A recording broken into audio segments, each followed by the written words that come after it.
Let me explain to you how OCD can be connected to trauma.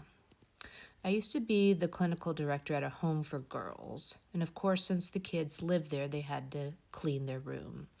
So one day I got to work, and one of the kids said, "Hey, Miss Susan, come see how I clean my room." And I said, "Okay." So I went in her room, and she was like, "See how I color coded all my clothes?" And I was like, "Oh." And she goes, "Yeah, I put all the blue ones together and all the red ones together and all the black ones together." And I was like, "Wow, okay." And then she said, "And then see what I did with my hangers? I measured them and they're all 1 inch apart."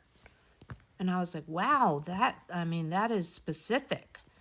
And then she showed me her makeup, which she had organized, and so on and so forth. And so I just said, "Good job, it looks fantastic." But what I thought was, here's a girl who's had horrible abuse in the past, and any sort of abuse leaves us feeling powerless, where we're just like so helpless, so overwhelmed. It just is like we don't have control over our world. And so, what can we have control over?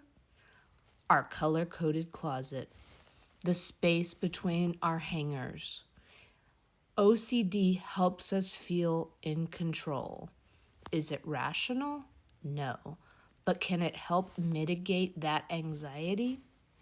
For a while, sure.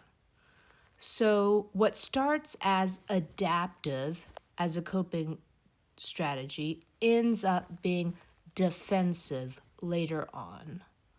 But this is how these things connect. And this is something we talk about in trauma therapy.